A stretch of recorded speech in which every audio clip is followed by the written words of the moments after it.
Welcome to TPM Vid's Disney Beat, where we talk about all things Disney. If you're new to the channel, hit that subscribe button and click the bell icon to be notified when we upload a new video. We also have Instagram and Twitter. You can find us at TPM Videos. Next to Mickey Mouse, a castle is another recognizable Disney icon. It's become synonymous with Disney. It began with Snow White in 1937 and made its way into the theme parks with Disneyland in 1955. With even more castles appearing in Disney animated feature films, many of them have been brought to life in the Disney theme parks. They transport you right into the fairy tale world. But did you know that your favorite Disney castles were inspired by real European landmarks? You can actually visit all of these real places. So let's explore some Disney castle history as we count down the top 5 Disney castles in real life.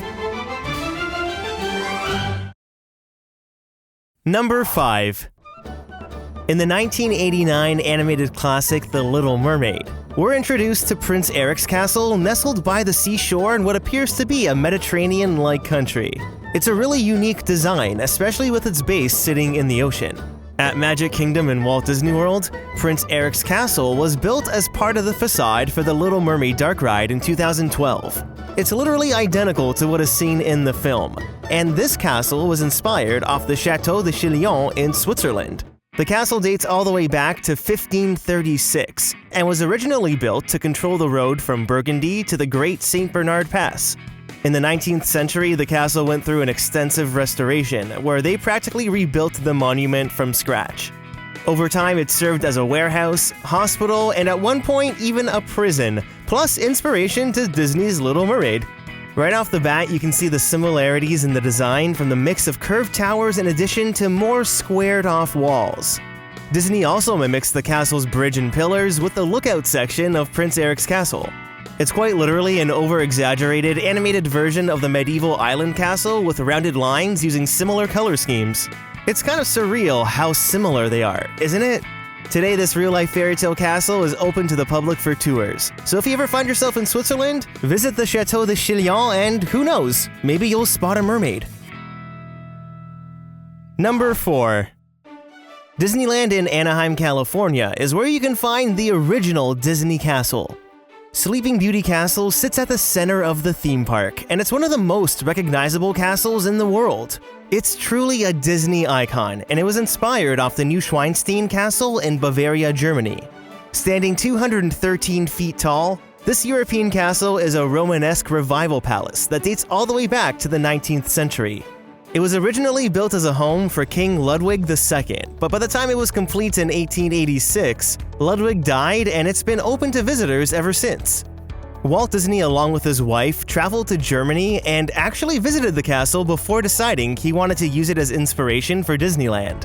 This original sketch of the park in 1953 really shows the inspiration of the German castle on Sleeping Beauty Castle. After going through some redesigns, Imagineers settled on a scaled-back version that used forced perspective to make the 77-foot-tall castle appear much larger than it actually was. Comparing it with the Neuschwanstein Castle, the similarities are very apparent, especially in the top half. Right off the bat, the design of the largest tower right down to the side turret are very, very similar. Now when we switch to the backside of Sleeping Beauty Castle, it's even more apparent that the Neuschwanstein Castle was the inspiration. The backside of Sleeping Beauty Castle looks so much like the front side of the Neuschwanstein Castle because Sleeping Beauty's backside was supposed to be the front. During the planning stages, some Imagineers were playing around with the model of the castle, flipping it around. They heard Walt coming into the office, but before they could change it back, Walt walked in and saw the flipped castle, but ended up liking it much better. So that's the design and layout they went with, and the rest is history.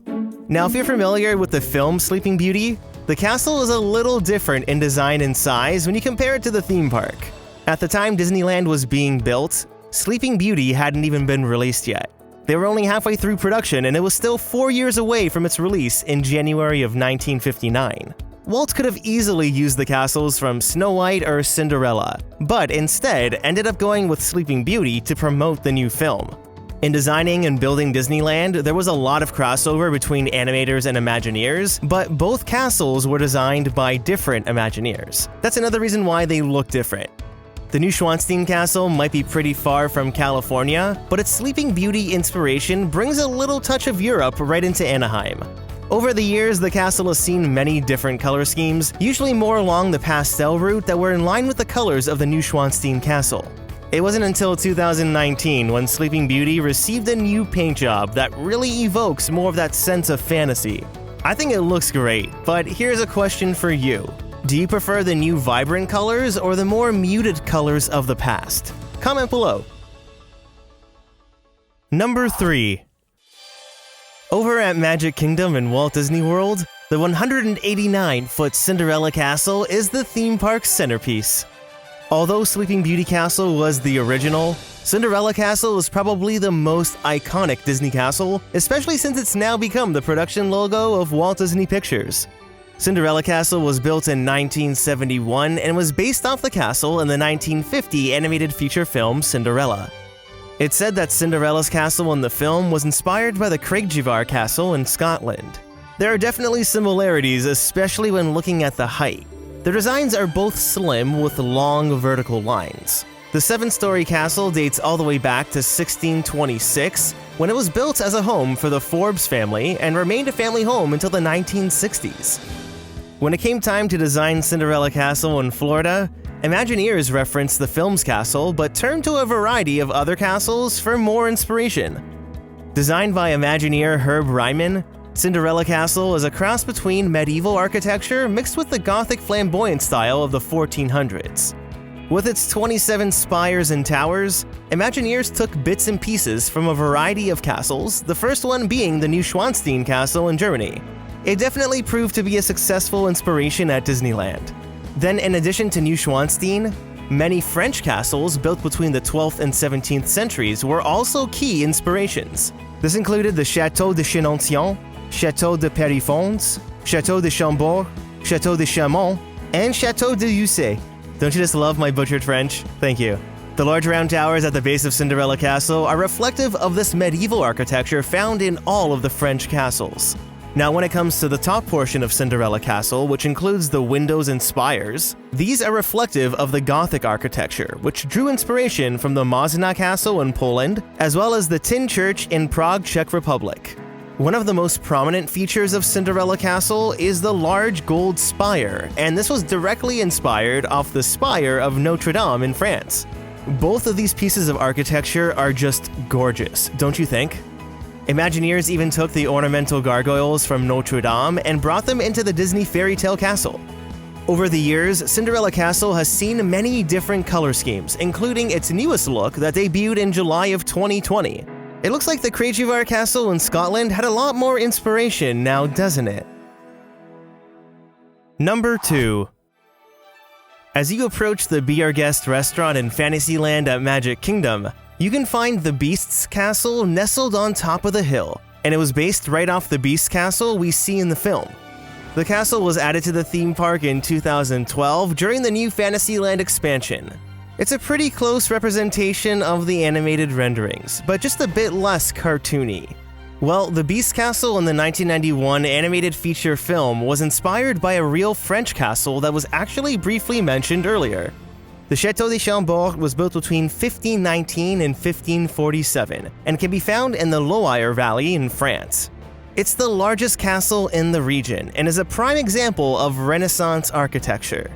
When supervising animator Glenn Keane traveled to France to do research for Beauty and the Beast, they approached the castle upon seeing its spires on what was then a misty and foggy day.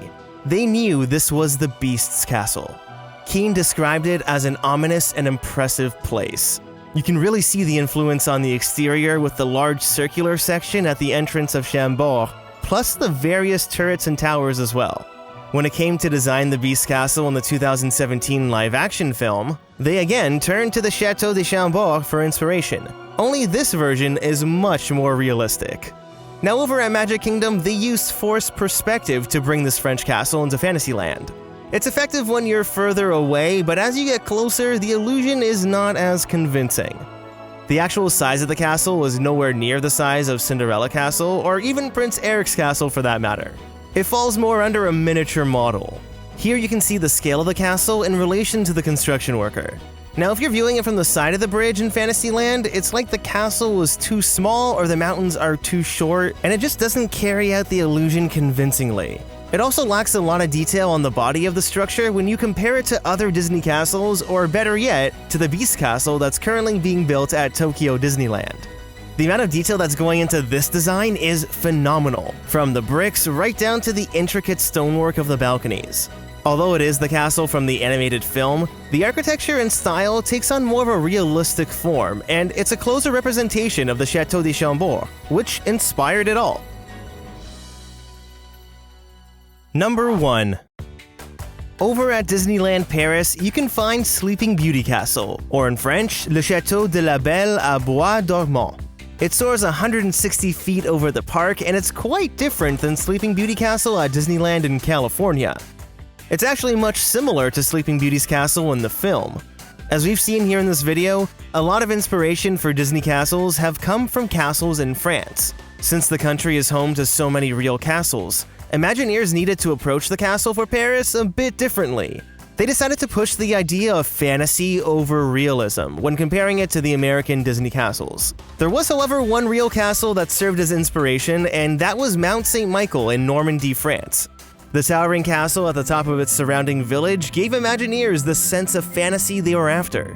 So they decided to go along with the idea of a castle on a hill, the same environment as the film, and by using forced perspective, they made the 160-foot Sleeping Beauty castle look much taller than it actually is. The colors start off very saturated at the bottom, and as you move further up, the colors get lighter and lighter, giving the illusion of height. At the time of completion, Sleeping Beauty Castle at Disneyland Paris was the most vibrant Disney castle there was, further supporting that idea of fantasy. I think the castle in Paris is the best Disney castle there is. Imagineering really hit a home run. Now, Sleeping Beauty Castle isn't the only Disney castle that Mount St. Michael inspired. The castle scene in Tangled, where Rapunzel is stolen from her parents, was also based off Mount St. Michael. Now tell me this isn't a real-life Disney castle. So when looking at the Disney theme parks, what's your favorite castle? I'd love to know. Leave a comment down below to start a conversation, and don't forget to hit that like button if you enjoyed the video.